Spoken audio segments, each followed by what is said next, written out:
You need to know what to do with that dough. Let the chef show you. You need to know what to do with that dough. Hey guys, welcome back to another episode of Need to Know Pod. Today we have a special guest. We have Chef Minajahrae. So let's bring her in. But before we bring her in, let me just tell you a little bit about her. And she's going to tell us more about her because I don't know that much. I don't know that much about her, but I do know that she has just graduated culinary school. She actually works at the Victoria, and that's located in the Renaissance in Harlem. So let's bring in Chef Minajahrae. So welcome. Hey, hi, Chef. How are you? I am great. This is the start of my birthday week. My birthday is this Wednesday, so this was the perfect little treat to welcome in the decade of 30. Okay, so happy birthday, Anit's from Need to Know Pod, and Chefs are here in the listening family. So happy birthday. I did not ask, do you want to divulge your age? Because you look like you're 22. Okay. Yes, I can. I am a seasoned gal. And it's so interesting because a lot of the people that work at the Victoria, they automatically assumed I was in my teens. And I'm like, guys, no, I'm actually 29. So I'm 29 and I'll be 30 this girl, year. You could be my daughter. You know what? You're absolutely right. You could. You're absolutely right. So I am I'm not as young as people think I am. But I love that because we age so gracefully. Yes. Yeah, okay. Absolutely. So just give us a brief, what I actually should have mentioned is that not only are you a chef, you are a host of Loc'd N Pod. Yes. Co-host. I'm a co-host. And so you can tell us a little bit about that, and I'm going to go a little deeper as the interview goes on. So just tell us who you are, who you be. So just tell us a little bit about yourself. Okay, so I am Minajahrae Whynter.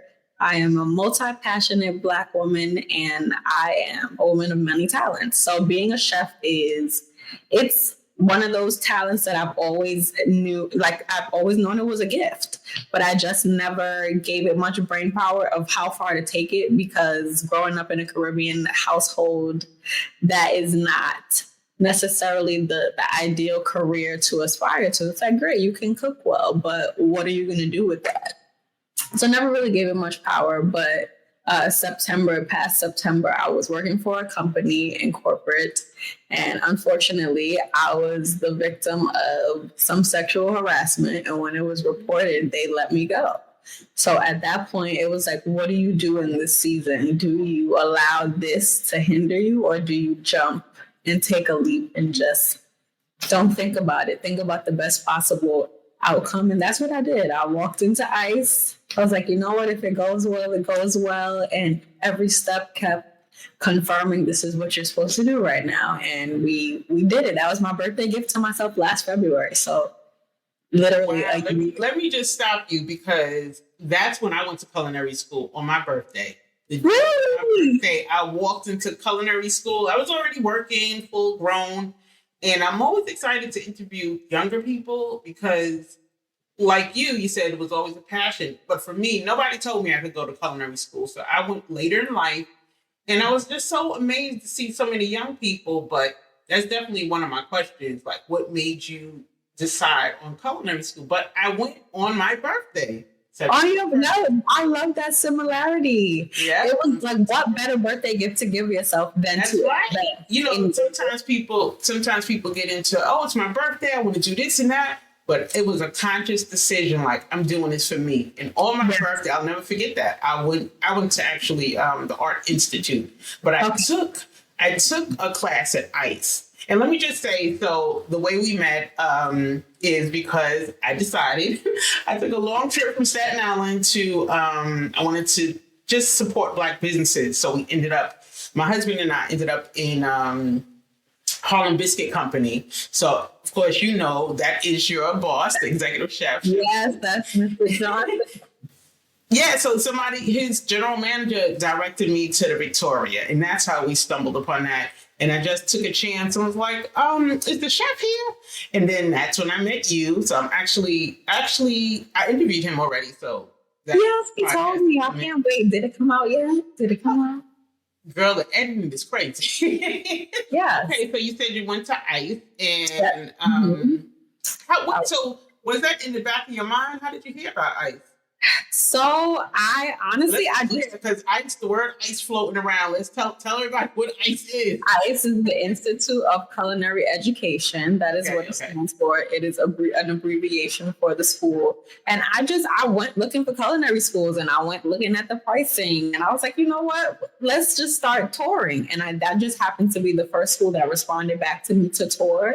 So when I went, it just felt like home. I walked into the atmosphere, and I was like, this is the next step. And I decided to deviate from what people recommended, which was the classic training of culinary. I did plant-based because I grew up eating meat.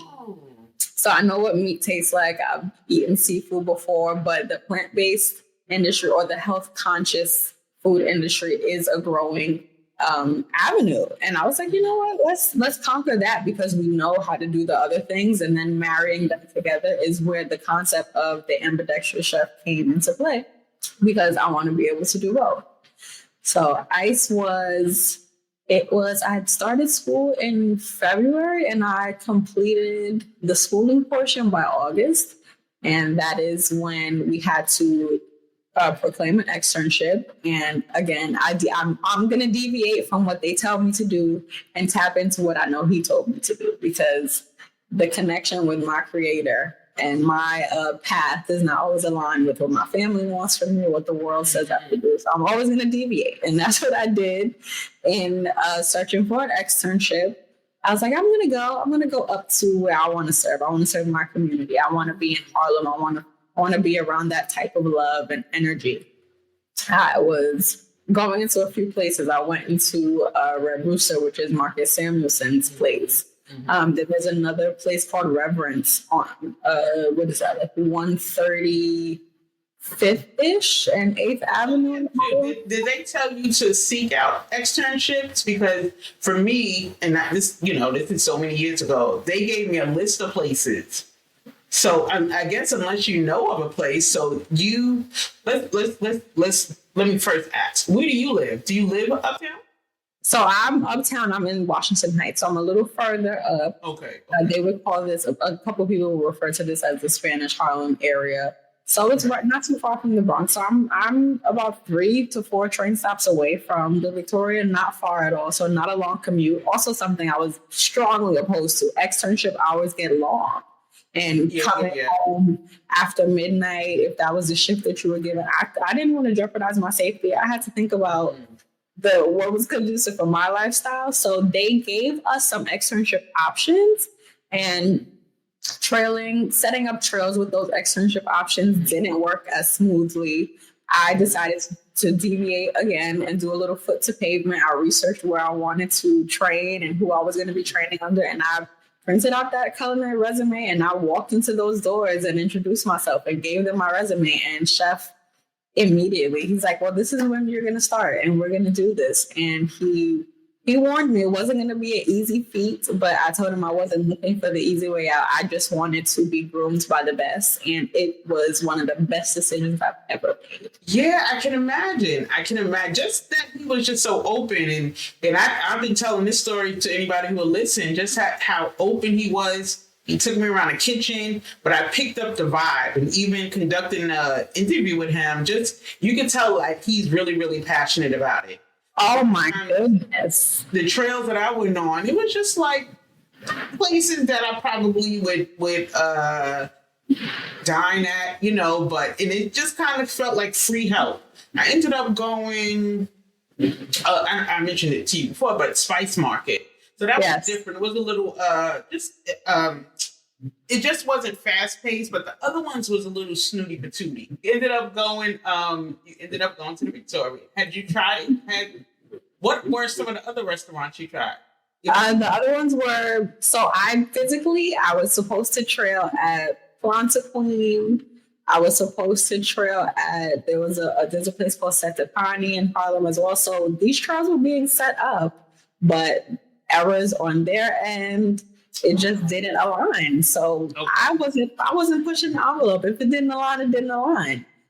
The same thing happened when I met Chef. He walked me through, he gave me a tour of the building, and he asked me what I wanted from my career. And typically when you trail, or typically when you extern, if there is a line, they want you to learn the line. But I expressed to Chef that I'm not interested in being a line cook or being in this field of culinary. So I want to be groomed differently. So he posed me for special events. Mostly, I love being prep and back of the house just because culinary for me has to be peace. And the line is not peaceful. It is very stressful. It is very fast paced. There are some people who work in certain positions on the line. They're not people, and they don't talk to people with compassion. So when it comes to my work, I knew in order for me not to grow tired and not like the decision that I made, I had to be vocal about what I needed to work best and what I wanted from this. And that's to him for asking you. I am so appreciative because some of my co-hosts didn't have the luxury of expressing their desires and pursuing that, or having somebody even interested enough to say, okay, this is how we're going to groom you. This is what you want out of this. And this is how we're going to get you there. So I am eternally grateful for the mentor that I have in this field. I am eternally grateful. Chef, he said he makes sure his staff looks like us. And I can definitely say that is something that I appreciate about him. He has control. That is definitely what he prioritizes. And that is what made me want to lock in with that location. I didn't want to be surrounded by people that didn't look like me or couldn't relate to where I came from and morally stands in my community. So was there a big difference between what you learned in school and what you learned at the working with Chef? Foundationally, no. But in a real world, in a fast-paced, everyday environment, yes. So they prepared us. We had the basic fundamentals. I will say that. We walked away with a great foundation. And I also had a background even further in catering. That was my first job. When you got that summer youth. My son, age 13, my grandmother has a best friend who was a restaurant owner uptown in the Bronx, JES Distinctive Catering, a Caribbean catering brand. And I worked from the age of 13 until about maybe 17-ish when I went away to college. So my background has always been in hospitality somewhere, in some avenue. So yeah, the transition from school to the real world, it was just like, oh damn, this is happening right now. And you have to lock in and you have to focus. So for me, I found I didn't work the line, so we kind of prepared. So I saw that you guys were kind of nice and working at your own pace. You was making bread pudding. At the time, yes, I like baking is a strength. So in school, the baking modules weren't my favorite. But in real life, in my externship and now what is my current position there, I just find peace. I find peace in baking, and it grew on me. I didn't think it was going to grow on me, but it did. It did. So you say you went for plant-based. Yes. Did they teach you how to bake? Did you have courses in baking with no eggs and stuff like that? So yes, we had to do classic techniques. So things like meringues or certain genoise. We had to do the classic techniques so we knew what to do, but there were also substitutes for us to do it if we were making it in a plant-based setting or for a plant-based client. We had some successes. We had some things that made us go, and then we had some things that wasn't it. So that's where your research. I love the fact that you said genoise, because most people, I don't know anybody that can use that word. Oh, thank you. I had to, my brain was like, make sure you say it correctly because people That's it. say it incorrectly, certain terms in culinary. I don't even know anybody who would know what it is. And that was one of the hardest things that I learned how to make. And once I learned, I don't make it often, but it was just the cake that I learned how to make. But yeah, so that's interesting. I never hear average Joe Schmo say that word. Well, thank you. Yeah. It was inspiring to know that your background is in pastry as a whole. Mm-hmm. Okay, That's all I did. I knew how to cook. I knew how to cook, and I felt like, I could always look at something and pick it up because I have an idea. So I do believe that you don't have to go to culinary school You don't have to go to culinary school. It can be taught, right? Because that's how we learn things. You growing up with your Caribbean background, and you know how to cook. So I just felt like if I saw something, then I could adapt to that. Bacon, I had no clue, none whatsoever. So I decided watching something on TV, and it was like show after show after show, like about bacon. And I said, wait a minute. I never knew you could just go for bacon. So that's what I did. Mm-hmm. I believe, so my grandmother passed away. She raised me. I was like my mom. When she came home from the hospital, I remember giving myself the task of making her a purse cake. I, again, watched show after show. I grew up just loving Food Network and things of that nature, Chopped and all that. So I made a cake. So when you said that you had no idea or you didn't really have much knowledge when it came to baking, it made me think, well, what if I would have done pastry, or what if I decide to take some pastry courses, because I love it and that takes great attention to detail. And again, like you said, for anybody tuning into this, you do not have to go to culinary school to build a culinary career. You just have to understand what you want out of it and take the necessary steps. Right. So I'm glad that you followed what you want. So if you have any questions, I am always here to ask away, because I think people dismiss bacon because I find that everybody thinks they can bake. And just a story, I'm gonna do a podcast. I bought this cake from this place that it wasn't good. I threw the entire cake in the garbage. So I'm gonna talk about that. Yeah, because they make like and they didn't go to school. They got some press, some place here in New York. They got some press, so they can make like croissants and stuff like that. You can make a dough.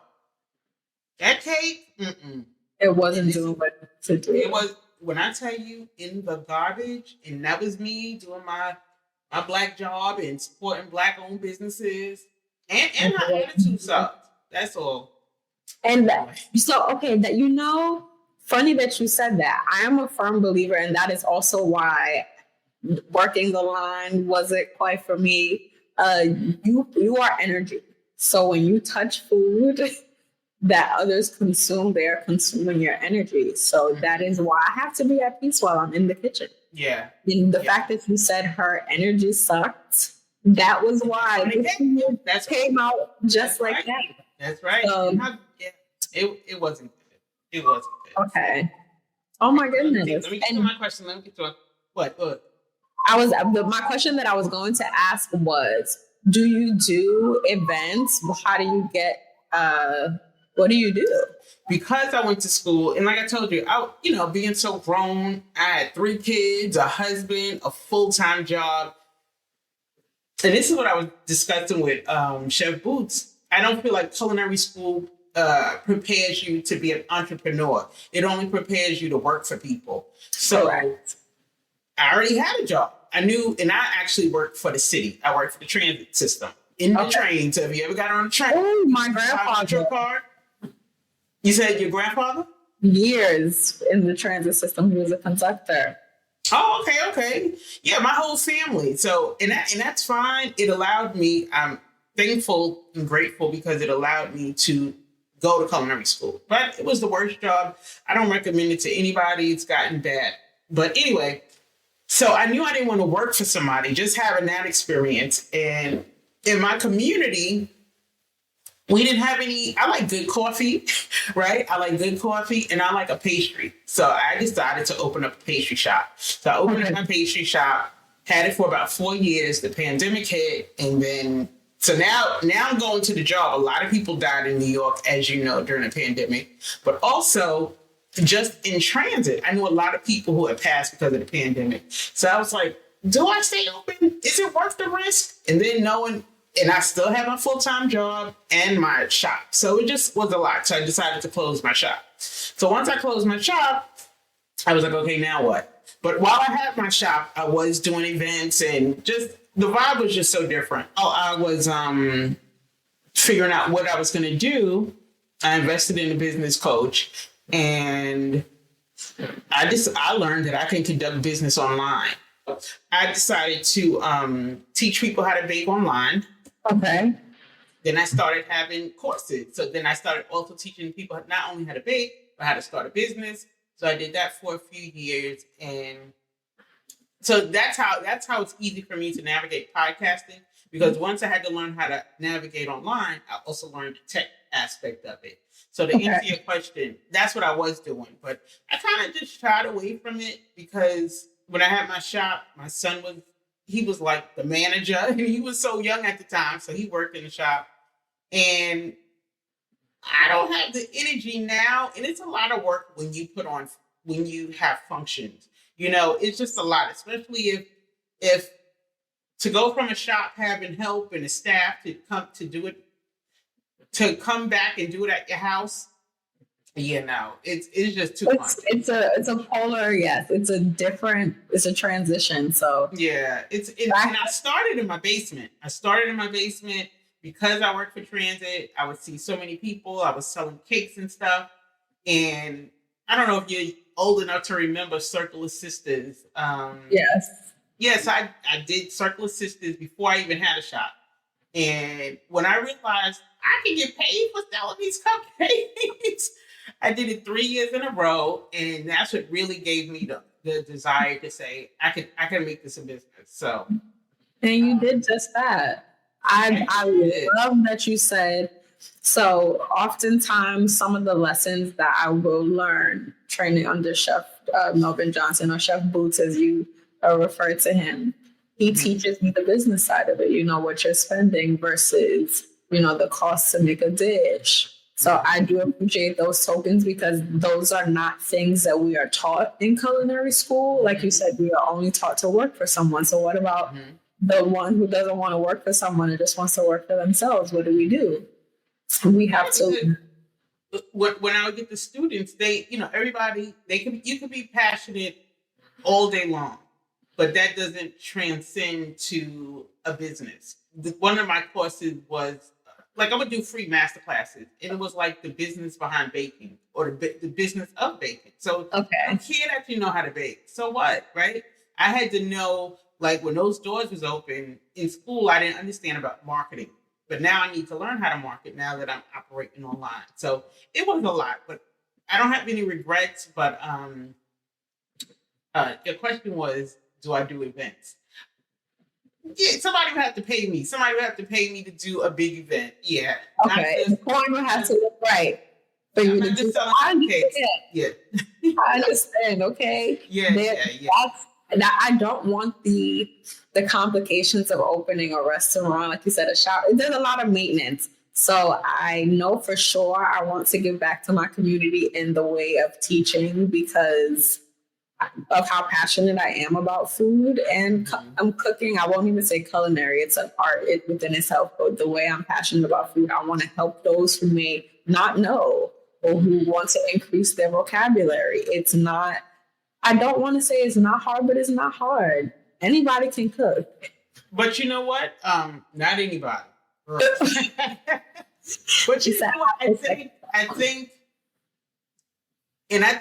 like, it was easy for me to say, let me just go for bacon, because I've been cooking all my life. So, there's probably some things that I don't do well, and that's okay, right? Then either I'll pay for somebody to do it. But it's interesting that you say that, because one of my goals was to teach our people, our community, what it is to bake. Not just, oh, I can make a pound cake, or oh, I know how to make. Everybody in their mother swear they can make a pound cake. Everybody in their mother swear they can make I guess like a sweet potato pie. You know, a Tuesday sweet potato pie. Yeah, those people got it messed up. Really, they do. Yeah, so I would try to teach them like how do you make a pie crust from scratch, or also introducing them to different things. Like I showed some of my clients how to make eclairs in the pastry cream, and the lady didn't even know what an eclair was. She said, I would see, and she didn't even know the name of it. So you would just see that cookie that shaped like that. Yeah, I don't want it to be where we have to go to other neighborhoods to get something that tastes good. So that was my passion. I'm still passionate about it, you know, because I think most people don't eat good food outside. They do not. A lot of times I have to prioritize meal prepping for myself because I'm so disappointed when I eat outside. If I could be frank, it's so disappointing, and every time I'm reminded of it, it's the motivation that I need to meal prep when I don't feel like meal prepping. Yeah. So I love that we shared that. So let me ask you: Are you vegan? Do you just eat plant-based? So I am the world's greatest flexitarian. I'm gonna break that down.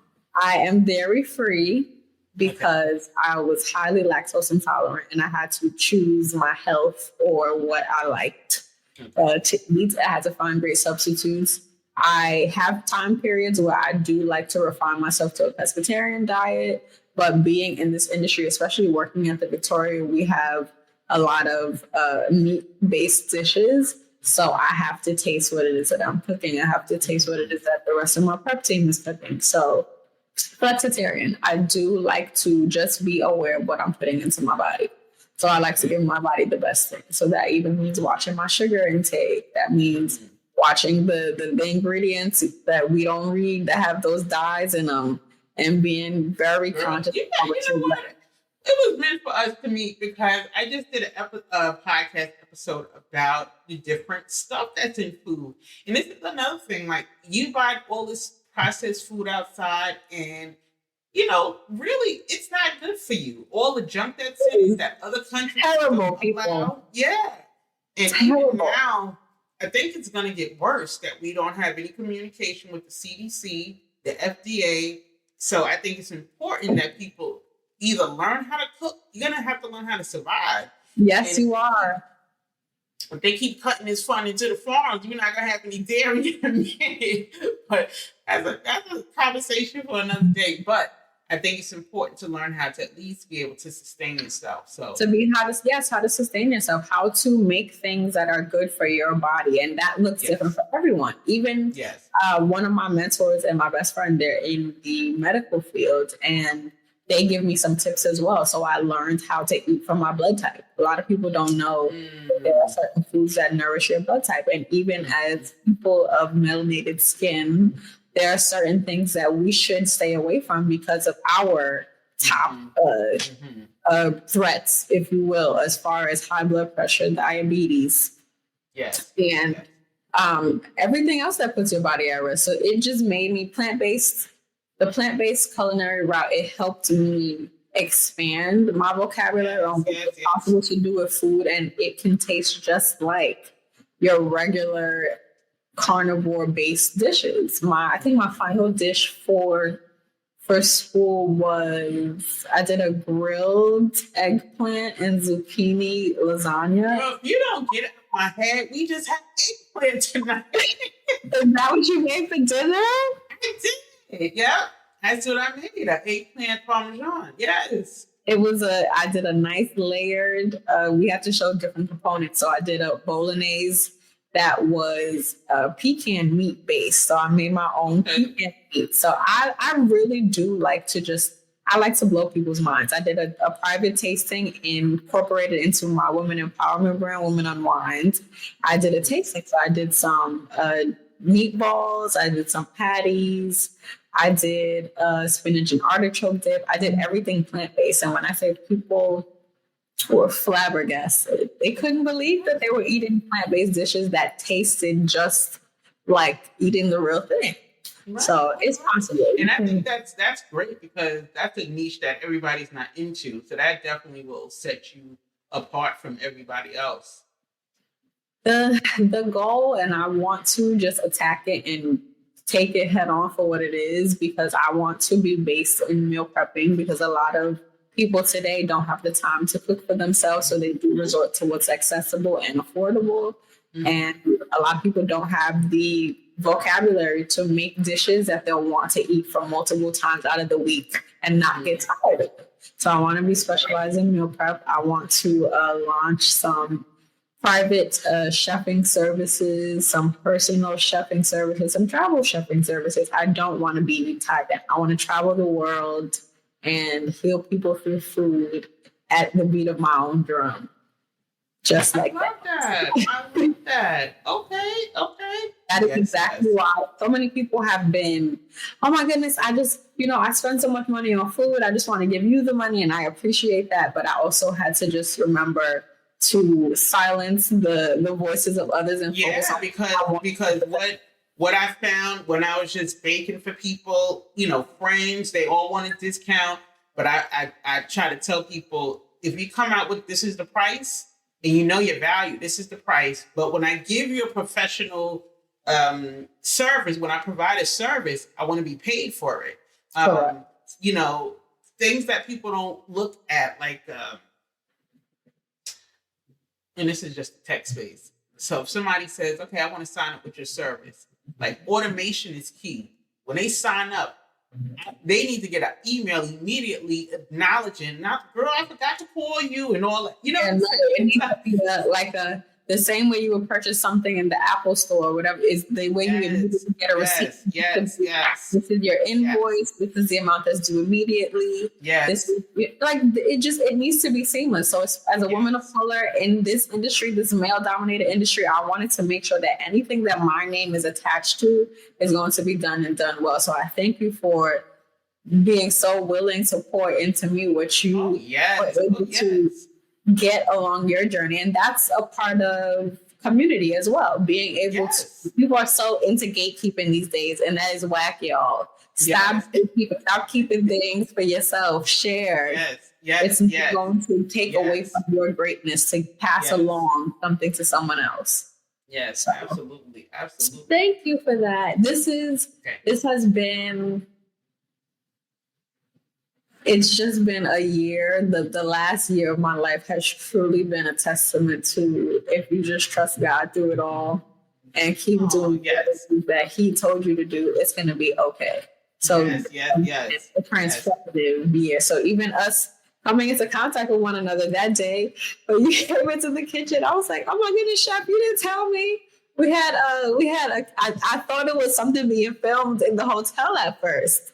Because in the beginning of my externship, there's something called the Black Chef series that Chef Boots hosts. So that was my first 2 weeks in externship doing the Black Chef series. I was like, whoa. And it was actually baking. It was with another Caribbean female chef helping her bake. We made over 400 cake pots. So imagine coming in straight off the bat. This is what you do. Wow. Nice. Are you ready for this? So when he had that function, I told him I want to come this year. Did you network with people? Yes, I did. I was in the kitchen with all of the chefs. I got to meet all of them, and it was such a dope experience. Nice. I couldn't even believe that was my reality. My first 2 weeks in externship, and that's talking to me, because you know what? I find also, especially in I feel like people appropriate our culture, and they're the ones that get paid for it, Wait, can we let that one simmer for a second? Okay. People, they appropriate our culture and get paid. They're the ones with the TV shows on Food Network. That is why I went to culinary school, because a lot of people who have the gifts that we have don't go as far as we can go because of their limitations. And what I personally felt, I stopped watching them because I felt like when it came to us, we was either we weren't portrayed as chefs, but I felt like we were portrayed as cooks. Yes. And it wasn't so, not, I don't want to say chefs are prestigious, but it just didn't seem like they took us so serious. We was just making something. Yeah. Then the time they get somebody to get on there, it's a fake couple. Okay. I didn't realize those things were so staged. I did not realize until I want to go. I still want to go on one to experience it. I told Chef, I was like, that's something that's on my list. I want to give it good for you. You know why? Because I asked them, because I guess I was so, so grown and I got stuff going on. I don't want to get judged by people who just, let me tell you something. There's some people sitting on Food Network who have restaurants in New York and they have a C rating. Yeah, the food is not. People, try people's food for yourself. Don't let the look of it fool you. So I consider myself like a food safety fanatic because I just feel like everybody is not required to have knowledge of how to handle food in a safe manner. And some of these restaurants have C ratings and their signs aren't on the door. But we think because it's a certain person that's okay. But if you look up their food grade, it's C. I'm not eating at a C restaurant. Yeah. For many different reasons. Yeah. The report tells you, girl, listen. Yeah, the report tells you. But nonetheless, what is a typical day like for you at the Victoria? A day at the Victoria. So now we recently launched a new menu. So it's a lot more prep heavy. We got the real cooking is coming out. So we got greens on the menu. We have some escovitch snapper on the menu. We have a seafood medley court bouillon on the menu. So different from what our menu was when I initially started. When I initially started, it was a lot of things that were quickly put together. But now you got to take your time. So the day for me definitely entails some of our house staples. So Chef definitely allows these hands to have a hand in our baking. So I'm going to always be taking care of our baked things, whether that means prepping them for that exact day or prepping materials for those to be used by our prep team and our line for the rest of the week. So my top are our peach cobblers, our bread pudding accompanied by a whiskey sauce, which is now going to be a change to a cognac sauce. But either way, that sauce complements it soaks it up so lovely. And cornbread, which is a really dope homemade cornbread recipe. Chef's recipes, all of them are his recipes. He's I call him a mastermind in the kitchen because some things that he has created, the ingredients and the flavor profiles versus how I was taught to make them or how we, maybe taught to make them in school. It's like, but let me just say that. That's another thing, because not only does culinary school teach you to work for somebody else, they also teach you to make what they deem is good, right? Not necessarily what we grew up on, right? Not at all. That was anytime something came up in our modules, and if it had a Southern flair to it, a Caribbean flair to it, I would automatically want to have that recipe for the day, because there's no way that you're going to bring this dish to life the way it's supposed to be brought to life. So yes, I would like to encourage any person of color that comes across this podcast episode to allow who you are to shine in culinary school as well. Don't just mute yourself because that's what they told you to do, and this is how they told you to do it. But it didn't, and it's good that you say that for people listening, but it didn't dawn on me until while I was in it. I think I was so excited to be in it, but it didn't dawn on me. You're just learning stuff. But as you go. Yeah, and so one of my top sellers that just happened to be one of my top sellers, I don't necessarily eat the cake, but a red velvet cake. They don't teach you how to make that in school. Favorite. So, It's just not one of my favorites, but I had to learn how to master it, from the cake itself to the icing to the exact measurements. So anybody listening, write your recipe down. I always say you have to perfect a recipe. You have to perfect the recipe. And that's something I would teach my clients or students. Like, first, the basics. I would teach them the basics. Like, we need scale. So just writing everything out. But I still like to say is that's not something they taught us in school, how to make a red velvet cake. But everybody and their mother swear they can make it, because Yes, they do. you know, they want us to learn European stuff. That's why I love Chef Booth so much, because he's standing 10 toes down on I want to serve our food. The food that we grew up on, you know? Yes, and he wants you to experience it the way that you are supposed to, because when you walk into other establishments, they want you to experience things the way they would like you to. Yes. So it's time to kind of shy from our culture. And reclaim it. Yeah. Okay. I said I went to ICE, right? The culinary school I had already finished school, but I took a cookie class, because they teach you some things, but I was like, And I don't know if you know her or if she's still there. She might not be there. This was so long ago, but Toba Garrett. And I got her 2 of her baking books. And I have like some recipes out of there that, so I'm really telling on myself that that were like the best. That were the best in staples. So I learned so much just by having her books. But I also took, it was like a weekend class. I went 2 days to take that class, a cookie decorating class. And I use her cookie recipe to this day for my what do you call those? Decorated cookies. Cookies. To this day. So some recipes just work. And when they do, that's the beautiful thing about culinary. It's not to say it's never an original, but you preparing something and me preparing something, it's 2 sets of hands. So it's gonna taste like I prepared it, and it's gonna taste like you prepared it. So that's the beauty in it. So even when it comes to people asking me how to make certain things, I'm not into the gatekeeping thing. Sharing is caring. And we're still gonna create something that is just for you, and I'm gonna create something that's just for me.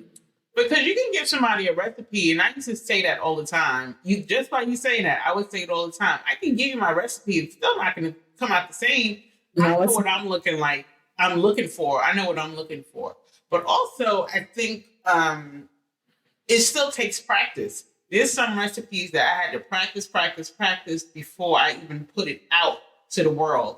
Let me get this together. That Genoise cake. I had a chef that. We made it in school, it was fine. It wasn't until I kept practicing. The chef, the way he showed me how to make it was to mix it with my hand. Okay. And that's the best way, because with all the eggs and you got to keep that air in there, my cake kept dropping. I think I must have made about 4 or 5 cakes, and it just was so dense and would drop. And I had one chef say, mix it with your hand. With your hand instead of a machine. And oftentimes that is just the tool difference can change the whole outcome. Yeah. Just by switching. I use that cake for my strawberry shortcakes. And I hate to offer it because it's just too much. It's too much. Most people won't even know what it's taken for me to make it, but I do know how to make it. But the way that I perfected it was to mix it by my hand. Okay. So mixing it by your hand, that was even with doing certain things like the cornbread mixture or the bread pudding, I can just visually look at it and know that it's missing something, or know what I need to add to it to get the texture and the consistency that I'm looking for. So it's definitely paying attention to detail. Now I'm going to talk about the business too more. So you said you want to launch a business. How soon do you see yourself launching that meal prep service? I want to do it for March, if I can be honest. I had originally said... we got to talk then. We got to talk. Yes. I had originally said I wanted to do it as a birthday gift to myself this month, but I'm okay with working on it. And if it has to be the beginning of March, if it has to be the end of March, I'm okay. But March I don't believe it's hard to achieve. I don't, not at all, especially because it's going to. I'm a firm believer in whoever is supposed to support and to gravitate toward your business and your services will, and I'll be equipped to handle exactly what that looks like. In the beginning of that transition from the job that I mentioned into the culinary school venture, I was making ginger shots. And that was something that the support and the love, when I say it came pouring out. So definitely just making sure that I'm equipped for that, because I know as soon as I do, there are definitely going to be supporters and people willing to use that service. So yes, we do have to talk, because it's something that I do for myself on a weekly basis anyway. And thankful for my home church that I grew up in the Bronx. They have commercial kitchen space, so I would be able to use that space and do what I need to do. So I just, like I said, the organizational thing. When do I open up the order form? When do I close it to give myself enough time to shop and prep for what I need? Making sure that pickups are coordinated on a professional manner, making sure invoice. Well, let me tell you, for Thanksgiving, and it's something I had to learn, and then I would teach my clients, like, oh, y'all want to bake for the holiday? You need to have this date, right? Have a date, have a cutoff time. And when I would do cakes for once my shop closed, I said, well, let me do cakes, because I did have a large client base who still wanted the cakes for the holiday. I think it's so important to dictate the terms. These are the 2 days that you can pick it up. Like, that's it. Only the 2 days. These are the time frame. If it doesn't work for you, then I'm sorry. This is not good. Yes, because I find that sometimes, we like to haggle. We don't want to ruffle any feathers. But when people see that you have a service, professional service, like I'm not for the, oh, can I come back and give you the other half? And I want to, no. So your invoice is due in full at this very moment. Yes, and you get that money before they pick up, right? That's why you need those links where they can pay you. Girl, yeah. So yes, I don't play about that. When I come from a long line of entrepreneurs, so I've always been around my grandparents, seeing how they navigate in their professional careers. Like my grandfather, MTA. He was in the transit. He did just about every train conducting position that was out in New York. And I worked for Chase, but they also were entrepreneurs. So they showed me what it was to be a person about your business. And when, even if friends and family are your customers, remember they are your customers. At that point in time. They are not that family or that friend, that family or that friend. They're a customer and they have to respect you. But also I found too that sometimes the people you think are going to support you won't. They will not. Really good to reality. Yes. I made really good friends with just people who were my customers, and they were so supportive, and it just really kind of shined the light on, when you give stuff out for free. I used to always have these functions, like I've always cooked. So I would have brunches at my house, and I'm cooking, and don't bring nothing, just come. We having a good time, girls trip or girls function, and it's all fun and good and laughs when it's free. But when you're talking about supporting people who live, I would say within walking distance of the shop, you don't see them, or people they come to your house and eat for free, and they just bought a muffin. So. Listen, it will test your not, I don't want to say test those who are loyal to you, but it will show you who is truly in support of your growth and your elevation. So it is 100% true. Even now at this point, where people would have been comfortable asking me like, "Oh, girl, can you make a pan of this and bring it to the function?" They know that's not the approach. There is some respect on the name, okay? And you have to accordingly. It's funny you say that, because people will come in the shop like, oh, who's the baker? Who's the baker? Or they say, oh, you the baker? And I just like, all right, can we just put a little respect on it? Yeah. I paid a lot of money to know what I know. So can you just put a little respect on it? Yeah, I am the chef. Very much so. Yeah, I had to. Okay. I had to. It's one thing, which is why I do want to give back to the community in that way, is to help those who have the natural talent to elevate their self-confidence and to elevate what they have put so much time and effort into, to know that when you are extending these services or your gifts and your talents, don't just give them away for free, because people will take that and then turn it into a business for themselves. And then they're like, hello. Still in our buffalo wings recipe and Jack Daniels. We cannot afford to do that. There's too much greatness in our community. But I also love the idea of teaching like our people, especially like women, younger girls, because can we bring back home economics in school? Home ec, we need to bring it back. The young girls need to know how to cook. Because a lot of these young people don't necessarily cook. I grew up cooking all the time. What you can do when you have a skill, everybody thinks they can cook, but if you can sell cupcakes or whatever your specialty is, somebody just asked me, when you make a arugula again? I was like, I don't know. But if I make it, then I'm going to charge you for it, So, and with the cost of eggs, girl. Okay, we don't have time to play those types of games. My husband said, Kim, well, why you don't make a pound cake? Because it takes 6 eggs. That's why I'm not making a pound cake. It doesn't. Exactly. But I think if they have that skill set, I used to have like workshops for the kids. They would come with their parents, teaching the kids how to decorate the cookies, let's say for like Valentine's Day, but just to see the joy in their face, So that was something that I, even to this day, with everything going on in the world, how could I give back? I just feel strongly about showing like young Black girls how to bake, because it's a skill that they can be able to use down the line. So.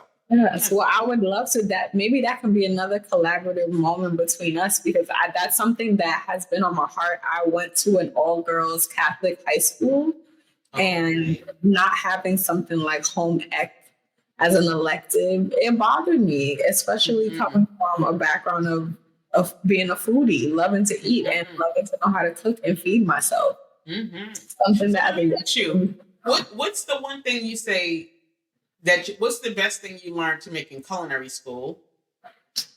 And then what's the thing like from your childhood that like I can make this and make $1 million off of making this one thing? The best thing that I learned how to make in culinary school. I don't ever think I thought about that. And plant-based. What was the best thing that I learned how to make? If I can be honest, I think it was more so concepts and techniques and not necessarily the best thing as far as the dish. So knowing how to make my own like protein powders, my own milk, so oat milks, cashew milks, almond milks, and then taking what we would call trash to the regular person and take it into making like cashew flour, almond flour, making that into a protein powder. So taking the full capacity of what is able to happen with an ingredient, that was one of the best things that I took away, because there were a lot of things that I would throw away. I wouldn't find purpose in. So learning how to repurpose and get my money's worth, because food is expensive, y'all. So those techniques, learning how to substitute things that I don't necessarily even like eggs. Eggs are expensive, but learning how to make a flax egg and getting the same result, or getting a result that mimics similarly. So those were some of the best takeaways from culinary school. And everybody raves about my rasta pasta. That is something. Where's your family from? So my family is so Caribbean American. My mom was adopted, but her biological family, they are Caribbean background. And I was raised by my paternal grandparents, and my grandmother's from the Bahamas, and my grandfather was Native American. but he also our family was one of the first Black families in the Hamptons. So I have a nice big mixing pot going on. So I have a little bit of a Southern twang when it comes to some of my specialties, but I love Caribbean food. I love Caribbean flavors. I love a challenge. People ask me what my best thing to cook is, and I really say anything that I decide to cook. I know that's right. Okay, it's always gonna taste like there's love in that food. So, but my Rasta pasta is the highest requested dish, family friend event. It was. Do you do events now? Do you cook for people now? So no, I haven't done it in the way that I want to do it. Have I done it giving myself the challenge of, can I do this? What would that look like time-wise? Yes, I've done that for different things like friends' baby showers or events that my family may be having. This year, I was a chef for Christmas.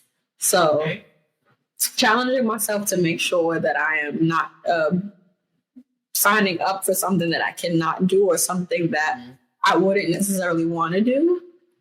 So we're getting there. We're getting there. Now, so you mentioned that you are a podcaster as well and all the struggles that come with that. So tell me a little bit about your podcast. So Loc'd N Pod is a podcast that I co-host with my friend Michelle, but on the Loc'd N Pod, our supporters and listeners know her as Shelly. So we are we're two friends. We have a dance background, and we were casted for a show together. It was a pole dancing show that we were casted for. And long story short, the connection that we made by being casted for that show, we discovered that we lived around the corner from one another. So we started to commute home together and just have conversations. And we just kept having conversations. And one of our staples in our friendship is sending voice notes. So we just started with the crazy idea of, what if we started a podcast? Because these are conversations that people our age and of our ethnicities aren't necessarily having. And we know that we need to be having these conversations, hard conversations, things about your healing and trauma and how to navigate coming from a background that's not necessarily the healthiest, but knowing that you want more out of life. So those are a bit of what sparked the Loc'd N Pod. And at that time, I believe I had started my lock journey already. So we had different concepts for the locked in concept. Literally, now we are both locked. We have locks. And locks. I have locks for two. Okay. So you were part of you were locked in too. Yes. Love that. So that was another part of what we wanted the podcast to symbolize. We wanted to show that women who had natural curly hair or hair that we wouldn't necessarily see being locked, we had to change that stigma. Locks are beautiful on anyone. And then we wanted to lock in on what it meant to become the best possible version of who each of us is in this life. We wanted to get the best out of it, and we wanted to share and give back through our experiences. So we really just use that platform we always say it's just a glimpse at our friendship, and we're sharing conversations that we're having anyway. So a lot of the ones we did 7 pre-season teasers. So we did like little glimpses of conversation. Then we decided to get into some audio and some visual and drop longer episodes. So we're about 17 or 18 episodes in. Really proud of our progress. Good. I watched a few. Okay. I watched the one like Who Got Fired, right? You had to fired, right? So I watched that one. So you listened to the episode and you remember correctly. We wanted to start off with just like, why? How do we get here? And our lives, from the time that we connected and spoke about even our childhoods, our lives have been so similar. And this was the first friendship that we had come across that both of us had similar backgrounds. A lot of people always kind of come at me because I don't have the best relationship with my mother, and I am okay. I am okay with that, and I'm living in my truth and what that means to have peace for me despite. Girl, that is another podcast. Oh my! Okay, that's a whole nother story. It took a while for me to be comfortable enough to open up the platform of what we do on Loc'd In, and that is talk about our truths, because I was so protective of other people's opinions and what they would feel concerning the role that they played in my main character story. But I had to release myself of that. So that was how myself and my co-hosts decided to take our friendship into the podcast setting, because these are conversations we're having anyway. These are things that we're hearing from and through anyway. So why not do it in a way that would help others going through the same thing feel as well? Because a lot of people don't find these relatable conversations. They don't have the guts or the gall to talk about these things because of what we've been taught generationally, to just kind of let it sweep under the rug. So that's what we do Locked In. We lock in on the best possible versions of ourselves, and that means facing some really hard things. Oh, it's a generational thing that I often have to acknowledge and even advocate for when I see younger girls that I'm connected to experiencing some of the hurt that I experienced. I have to advocate and stand in the gap and say, hey, I was that 7-year-old little girl before. Remember, she's still learning to process her emotions. You can't have this standard for her right now. She's still learning who she is. So it's a part of the assignment as well. That's why I have to remain multi-passionate, because there's so many different things that I have to give just through experience. 30 years on this earth, but I've been through some things in the 30 years that I have been here. So I feel a lot more mature. We're going to have to set an appointment just to have a phone conversation, because I'm down. Really digging your energy. I really down, please. I would love to. Since the day you came to the kitchen, I was already like, well, whenever she's ready, I'm ready to learn. But definitely, we can definitely talk. This is actually just the beginning. I knew that from the time that we connected that wouldn't be just a one-off thing. I knew that this wouldn't just be a one-off thing. So I'm and I have the video. I could send that video to you, and you said your name. Please. Yes, and I was, for me, I didn't like that I couldn't say your name, because people mess my name up all the time. So once I saw the spelling, I don't get it, right? I don't like people to say, oh, just call me this. No, I wanted to know how to say your name. So just seeing it, I'm going to say that. I don't want to cut it short unless you tell me to, but I like Minajahrae. It says it. Thank you. So, yeah. Thank you. We make our own pickles here. We make everything. If we can't make it, we don't sell it. Okay. So that's kind of how we That's how I like to do it. Yes. What are you making? It's bread pudding. Okay. Yeah. Let me get, what's your name? Minajahrae. Wait, tell us your name. Minajahrae Martin. Hi, Minajahrae. I want to Minajahrae. Minajahrae. Yeah, you got it. Minajahrae. And this is their bread pudding. Yeah, so we're just doing our bread pudding, one of our desserts. Okay. We serve it with whiskey sauce. Okay, that's gonna be good. Okay. I looked at it when you said your name. I'm gonna send it to you, and you said it, and I was like, a unique name is, it's something that I had to grow into my authority with, because oftentimes people would automatically do just that. And, oh, what can I call you for short? Mm-hmm. Oh, what's your nickname? And there are certain nicknames that are you just... sure you're not a Virgo on the low?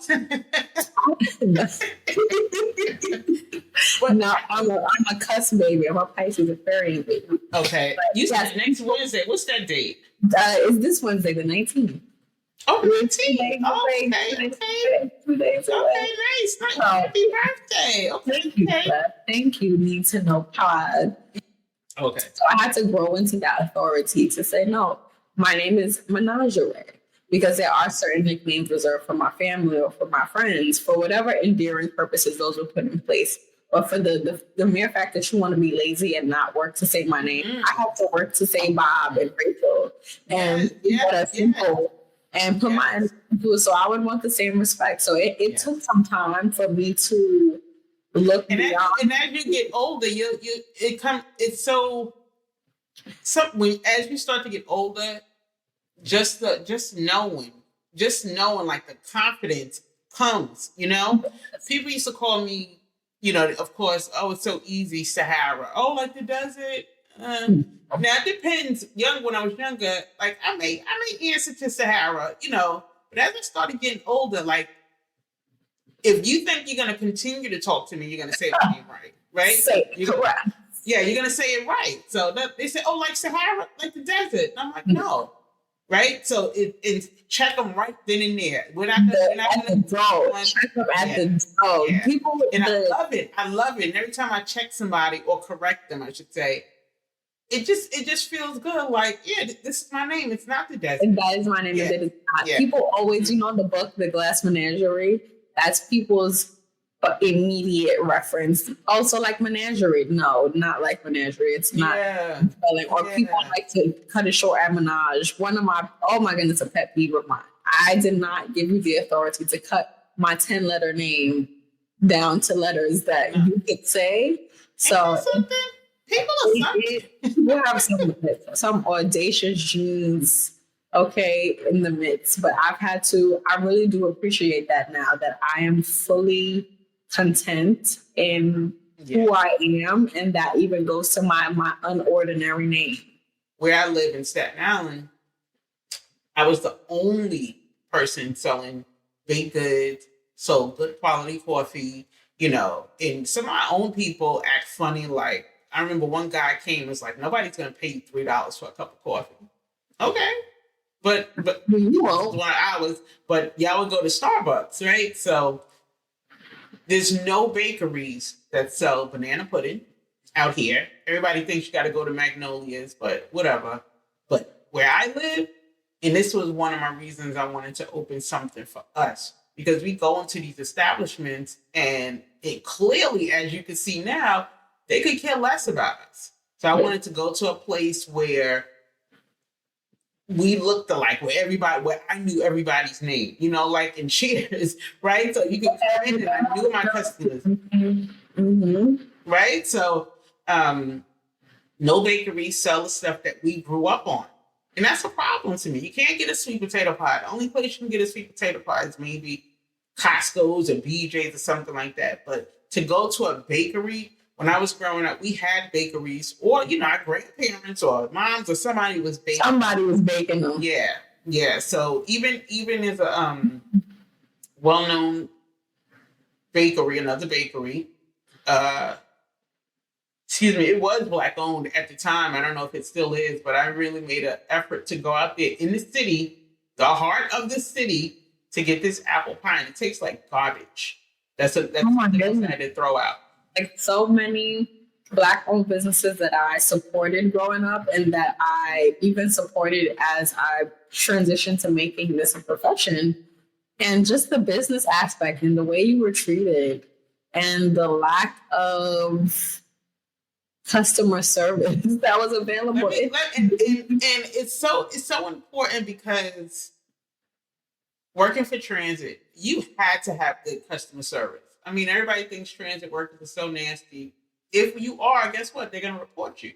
So just having that, even before working for transit, I worked for transit for 25 years. Before that, I would always work with the public. So I know what it takes. And as a consumer, I know how I wanted to be treated. So I said I was going to do a podcast about my experience in there, or do a portion of it. But just like when people would come in, I could be tired, but I still put a smile on my face. Her attitude was just like, like we spent about $85 in there. She didn't say thank you. She didn't smile. I tried to ask her a question. She acted like she didn't hear me. I was like, okay, she getting the next version of me. Okay. Right? The refined version. We're going to get this one. We're going to get a pass. Yeah. You have to, and then what I've also learned is some people continue to go back to those establishments even when getting treatment like that. And no, that's not how you groom with the people around. You leave your honest review, and you also don't spend your money there. I just wanted the experience to always be just top notch for my customers, because that keeps them coming back. And I know what Yes. customer service is. And for you to think that you can not even say thank you. If people came in for a cup of coffee, you still get the thank you. I still give you conversation. So Even if it's just for that one little thing, because they spent their money with you. They trusted you in something that's going into their body. So yes. If you are not a people person, if you cannot, even in the midst of being tired and things going on, once you step into your role at whatever job that is, whether that be your CEO, the top notch, or you're somebody that's at the lower totem pole, you still show up and give your best. And if that's not what you're called to do, then you don't need to be in those types of jobs. And that's also something we have to pay attention to too. Who we're taking in to be letting work with things that require face-to-face interaction, because that can be. I used to manage, while I was in college, I used to manage an express factory outlet when I lived in Charlotte, North Carolina. And that was something that I was very big on, customer service. If you cannot show up as your best, you are giving your nastiness directly to the person that came in here just for help or just because they needed something. Don't show up like that. So, how long were you in North Carolina? My in-laws are out there. Oh, what part? Ooh, they're about 30 minutes from Charlotte. They're in Gastonia. Okay. Gastonia. So I was there from about 2014 to 2017. My dad is still there. Some of my siblings are still there. My stepmom is still there. So I go there occasionally, but I'm a city girl through and through. Yeah, Charlotte, especially where they live, that was slow. One of the last times we were there, we stayed in Charlotte. You stayed in Charlotte. Much better than Gastonia. Good Lord.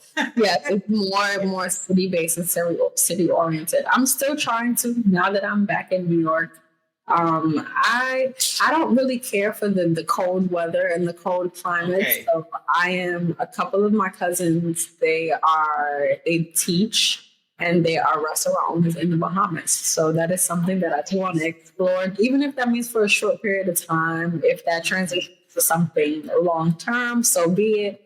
I think it's time for me to be 100% a tropical girl. I can't see the nice. Let's talk a little bit more about the pod. How do you manage working your full-time job and having that podcast? So the podcast, I like to use my off days from working at the Victoria for my entrepreneurial days. So anything that is attached to my own coin and my own passion and my own vision, I use my off days for, because really and truly, I'm working for somebody else on these other days. When am I going to work for me? So we prioritize making sure that all of our administrative tasks and reportings and things like that, we have a reporting day, which is usually like... Where do you record? Right here in my house. We set it up. We ordered a sign. We had like a perfect little quaint like corner that I was willing to turn into a part-time studio, just because you have to be your MVP, your most valuable player when it comes to things that you're passionate about. So you know how many people set up a camera in a corner in their house and are viral and are making money just because they made the space to do it. So we do it right here at my house, and it's like I said, it's with one of my closest friends, so it's nothing. We hang out anyway. She's always here anyway, so we just decided to take it a step further. Okay. But we designate our Sundays and Mondays. That's what we had for season 1. We ended season 1. We have a little bit of a hiccup that we had to work through, but we should have that season 1 finale video and episode ready to roll very soon. Okay. But yeah, just prioritizing our time, making a calendar, what we expect to drop that week. We have Patreon, we have Instagram, we have YouTube, we have TikTok. So Patreon, we have some early releases that are available if you opt into the tiers that we have released so far. We have our YouTube drops on Thursdays at 7 p.m. That's when the episode usually drops. And then we drop on Wednesdays audio on all audio listening platforms. Okay. Those are our 2 days that things drop. consistently. But right now we're transitioning into season 2. So we're prepping for season 2. We're prepping for giving our Locked In family some more of us. We're prepping some events. We want to build more than just a podcast. We want to build a community. Okay. Giving tangible sources along with the tools and the conversations that we present. So that's a little bit. Okay, so I guess that we had a great conversation. We did. Yeah, this was really, really good. Yes. But I'm serious about you staying connected and calling me so we can see what you're working on and try to get a plan together so we can make that happen for you. Yes, I'm as serious as when we get off of this video. Okay. Do a text. Okay. I love the voice note. So if I ever send you a voice note, don't feel pressured to respond immediately. It's just sometimes easier to communicate all the thoughts in a voice note. Yeah. Okay. So yeah, I would definitely be. I'm so serious. It's just time. It's time, and so many people look at how we suffered through the pandemic because people didn't know how to make money on their own, or they were dependent on a job that had to let them go. I never want my bottom line to be totally in the palm of somebody else's. Yeah. I always want to have my own. So I'm so serious. So yeah. I think that separates ordinary people from extraordinary people because everybody doesn't have that sense of wanting to be an entrepreneur. But if you're willing to do take that extra step, like I said, I was working full time and still coming to open my shop. Everybody's not going to want to do that. People are going to, oh, I need some sleep, or I need to do this. And so. Well, that may be true for you. True. That's so same. Yeah.